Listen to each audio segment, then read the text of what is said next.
नमस्कार। झारखंड में सीधी नियुक्ति का इंतजार कर रहे खिलाड़ियों के लिए एक बहुत बड़ी और राहत की खबर है।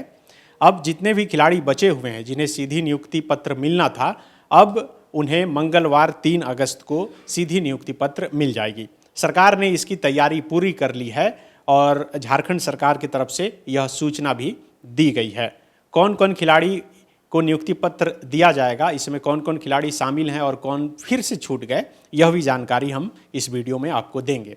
लेकिन आपको याद होगा कि मुख्यमंत्री हेमंत सोरेन ने यह घोषणा की थी कि 40 खिलाड़ियों को सीधी नियुक्ति पत्र दिया जाएगा, जिसमें से एक खिलाड़ी बिरसी मुंडू को 29 दिसंबर को जब मोरहाबादी मैदान में हेमंत सोरेन की सरकार अपना पहली वर्षगांठ मना रही थी, तो उस वक्त उन्हें नियुक्ति पत्र दिया गया था। और फिर से मुख्यमंत्री हेमंत सोरेन ने एक बार दोहराया था कि 40 खिलाड़ियों को, यानी कि जो बाकी 39 हैं, उन्हें भी नियुक्ति पत्र दिया जाएगा। लेकिन उस समय सिर्फ एक को दिया गया था। और आपको यह भी याद होगा कि हमने एक रिपोर्ट दिखाई थी कि जो समारोह था सरकार का पहली वर्षगांठ के अवसर पर, उसके बाहर ही खिलाड़ियों को खड़ा कर दिया गया था, अंदर भी नहीं आने दिया गया था।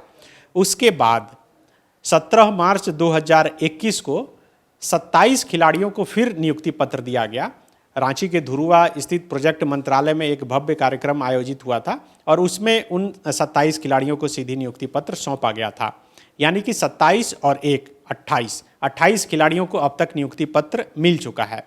अब जो 12 खिलाड़ी पिछले कई महीनों से इंतजार कर रहे थे कि उन्हें नियुक्ति पत्र कब मिलेगा, और इसको लेकर विभाग से लेकर सरकार, मंत्री, विधायक सबके दरवाजे पर वह जाते रहे और पूछते रहे कि आखिर उन्हें नियुक्ति पत्र कब मिलेगा। उन्हीं खिलाड़ियों के लिए यह सुखद समय अब आ चुका है और सरकार ने अपनी तैयारी पूरी कर ली है।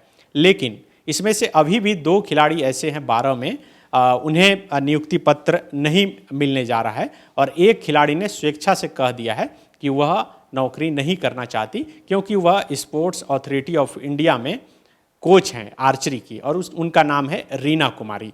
अब हम बताते हैं कि किन खिलाड़ियों को पहले सरकार जो है अभी नियुक्ति पत्र सौंप रही है। यह जो लिस्ट हम दे रहे हैं, ये रांची एसएसपी ऑफिस के तरफ से जो हमें सूचना मिली है, उसके आधार पर ये हम बता रहे हैं कि 9 खिलाड़ियों को मंगलवार 3 अगस्त को इन तमाम 9 खिलाड़ियों को नियुक्ति पत्र मिलना है, जिसमें से सबसे पहला नाम मधुमिता कुमारी का है, जो आर्चरी प्लेयर हैं, आपको पता होगा।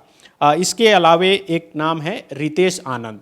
इन दोनों खिलाड़ियों को सरकार सब इंस्पेक्टर के पद पर नियुक्त करना जा रही है। लेकिन आपको यह भी जानना बेहद ज़रूरी है कि मधुमिता और रितेश दोनों पहले से नौकरी में हैं। मधुमिता फिलहाल रेलवे में नौकरी कर रही हैं और मुरी में पदस्थापित हैं, और रितेश आनंद रेलवे में हैं और वह टीटी के पद पर हैं नागपुर में। इसके अलावे बाकी 7 जो खिलाड़ी हैं उन्हें आरक्षी के पद पर नियुक्त किया जाएगा, और उन खिलाड़ियों का नाम है एम विजय कुमार, कृष्णा खलको, सरिता तिर्की, लखन हांसदा, फरजाना खान, दिनेश कुमार और लवली चौबे। अब हम एक बार बता देते हैं कि जिन खिलाड़ियों को सरकार नियुक्ति पत्र देने जा रही है 3 अगस्त को, वे खिलाड़ी कौन कौन से टूर्नामेंट खेल कर आए हैं और जीत कर आए हैं, उसके बाद सरकार उन्हें नियुक्ति पत्र सौंपने जा रही है। तो मधुमिता कुमारी आर्चरी कंपाउंड की प्लेयर हैं और 2018 में एशियाई खेल में यह सिल्वर मेडल जीती थी, और इन्हें एसआई के पद पर सरकार नियुक्त करने जा रही है। इसके अलावे रितेश आनंद एथलीट के प्लेयर हैं, एथलेटिक्स हैं, और 2010 में कॉमनवेल्थ गेम में 4 गुना 100 मीटर में कांस्य पदक विजेता रहे हैं, और इन्हें सरकार एसआई के पद पर नियुक्ति करने जा रही है। दोनों जो खिलाड़ी जिन्हें कि सब इंस्पेक्टर के पद पर सरकार नियुक्त करने जा रही है, नियुक्ति पत्र जिन्हें मंगलवार को मिल जाएगा, ये दोनों इंटरनेशनल टूर्नामेंट में पदक विजेता हैं, और यही वजह है कि इन्हें एसआई के पद पर नियुक्त किया जा रहा है। इसके अलावे एम विजय कुमार ये कराटे के प्लेयर हैं और ये राष्ट्रीय खेल के पदक विजेता हैं। कृष्णा खलको लॉन बॉल के प्लेयर हैं और ये भी राष्ट्रीय खेल के पदक विजेता हैं। सरिता तिर्की लॉन बॉल की खिलाड़ी हैं और ये भी राष्ट्रीय पदक विजेता हैं। सरिता तिर्की के बारे में आपको याद होगा कि सरिता तिर्की इस लॉकडाउन में उनका पूरा परिवार इस तंगहाली में था कि वह मजदूरी करने को मजबूर था। और मीडिया में यह खबर आई थी, द फॉलो अप ने भी आपको यह खबर दिखाया था कि सरिता तिर्की मजदूरी कर रही है। और उसके बाद मुख्यमंत्री हेमंत सोरेन ने इस पर संज्ञान लिया था और रांची डीसी को कहा था कि सरिता तिर्की को मदद पहुंचाया जाए। इसके अलावे लखन हांसदा हैं जो साइकिलिंग के प्लेयर हैं और ये भी राष्ट्रीय खेल के पदक विजेता हैं। फरजाना खान लॉन बॉल की प्लेयर हैं और ये भी राष्ट्रीय खेल की पदक विजेता हैं। इसके अलावे दिनेश कुमार ये भी लॉन बॉल की प्लेयर हैं और राष्ट्रीय खेल पदक के विजेता हैं। लवली चौबे ये भी लॉन बॉल की प्लेयर हैं और राष्ट्रीय खेल की पदक विजेता हैं।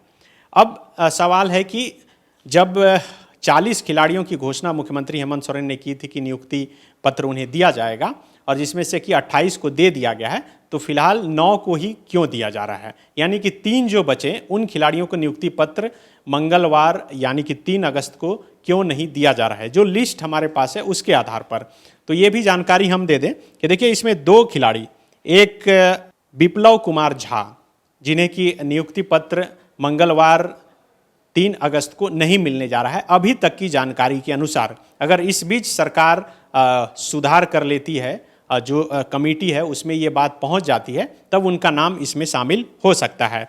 इसके अलावे के भाग्यवती चानो जो आर्चरी की प्लेयर हैं, इंटरनेशनल मेडलिस्ट हैं और कॉमनवेल्थ भी ये खेल चुकी हैं। विप्लव कुमार झा को 17 मार्च 2021 को जब 27 खिलाड़ियों को नियुक्ति पत्र सरकार प्रोजेक्ट मंत्रालय में दे रही थी, उसी वक्त देने जा रही थी, लेकिन चूंकि उसी दिन मधुपुर उपचुनाव का नोटिफिकेशन जारी हो गया और विप्लव कुमार झा देवघर जिला के आते हैं और मधुपुर देवघर जिला के अंतर्गत ही आता है, आचार संहिता लागू होने के कारण उन्हें नियुक्ति पत्र नहीं मिल पाया। अभी जो फाइनल लिस्ट बना है कि जिसमें किन किन खिलाड़ियों को नियुक्ति देना है, नहीं दिया गया है, उसमें विप्लव झा का नाम शामिल नहीं हो सका। अब क्यों नहीं हो सका ये अधिकारी ही बता पाएंगे और सरकार में शामिल ही लोग बता पाएंगे।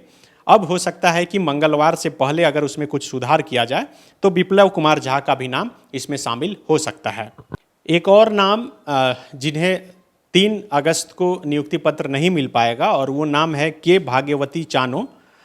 सब इंस्पेक्टर के पद पर इनकी नियुक्ति होनी थी, लेकिन इनका नाम अभी शामिल नहीं हो पाया। हमारे पास जो लिस्ट आया है उसके अनुसार कारण है कि इनकी उम्र 39 साल हो चुकी है और उम्र शांत करने को लेकर जो सिफारिश की गई थी इसमें इनका नाम नहीं जा पाया था। अब फिर से कमेटी अगर रिकमेंड करती है तब उम्र को शांत करते हुए इनका नाम इसमें शामिल किया जा सकता है। आपको यह भी जानना बेहद जरूरी है कि खिलाड़ियों की सीधी नियुक्ति की प्रक्रिया कब से शुरू हुई थी। दरअसल रघुवर दास की सरकार में यानी कि पिछली सरकार के समय 17 अक्टूबर 2019 में सीधी नियुक्ति की प्रक्रिया खिलाड़ियों के लिए शुरू की गई थी और आवेदन मांगा गया था। उस वक्त करीब 247 खिलाड़ियों ने आवेदन जमा किया था। उसके बाद चुनाव हुई और सरकार बदल गई, हेमंत सोरेन मुख्यमंत्री बन गए। फिर से ठीक 1 साल बाद अक्टूबर 2020 में सरकार ने कहा कि जो खिलाड़ी बचे हुए हैं वह आवेदन कर सकते हैं और इस दौरान करीब 799 खिलाड़ियों ने फॉर्म जमा किया। उसके बाद खेल विभाग के स्तर पर एक कमेटी बनाई गई और तमाम जितने भी आवेदन जमा हुए 247 पहले और उसके बाद 799 सभी की स्क्रूटनी की गई और इसमें से 60 खिलाड़ियों का नाम चयन किया गया और इसे अनुशंसा समिति में भेज दिया गया। यह जो पूरी लिस्ट है पहले से मुख्य सचिव की अध्यक्षता में बनी कमेटी के पास गई और इस 60 नाम में से 40 नाम को छांट कर बाहर लाया गया और फिर वही तय किया गया कि इन 40 खिलाड़ियों को सीधी नियुक्ति सरकार देगी। और मुख्यमंत्री हेमंत सोरेन भी लगातार जिन 40 खिलाड़ियों का हमेशा जिक्र कर रहे थे वह यही 40 खिलाड़ी हैं जिन्हें अब नियुक्ति दिया जा रहा है। पहले से 28 खिलाड़ियों को नियुक्ति पत्र दिया जा चुका है। अब 3 अगस्त को बाकी 9 खिलाड़ियों को सीधी नियुक्ति सरकार देगी, सीधी नियुक्ति पत्र उन्हें सौंपेगी।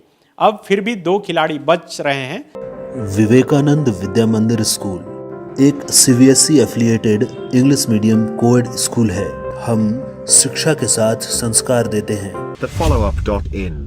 Like, share and subscribe. www.thefollowup.in